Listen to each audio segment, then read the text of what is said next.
Departemen Pendidikan Bahasa Sunda berdiri sejak tahun 1957.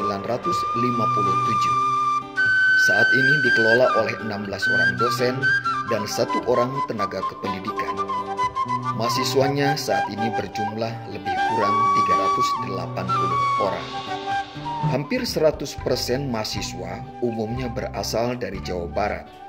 Kendati demikian, pernah ada mahasiswa dari Afrika Selatan serta dari Universitas La Rochelle, Perancis yang ingin mendalami budaya Sunda.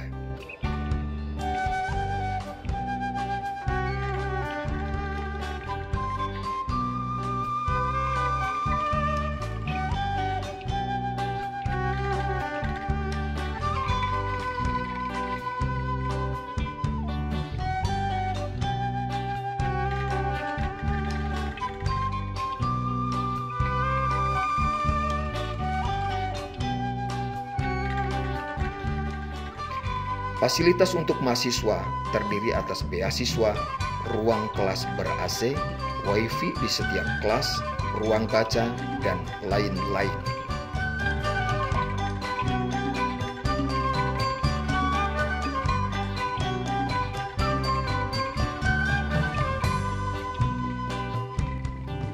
Berbagai kegiatan, baik akademik maupun non-akademik, dilaksanakan dengan menggunakan bahasa Sunda.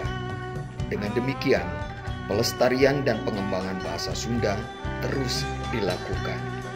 Karena itu, dijadikan contoh oleh prodi bahasa daerah lainnya di Nusantara dalam hal penggunaan bahasa daerah di lingkungan akademik.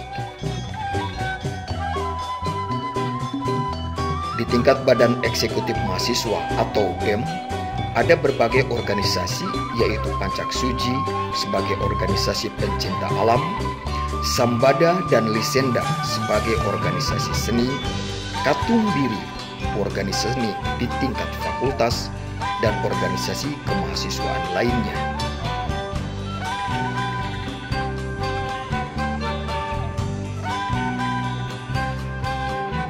Fasilitas-fasilitas tersebut diharapkan mampu memotivasi mahasiswa agar berhasil dengan baik dan berguna bagi keluarga, masyarakat, dan agama.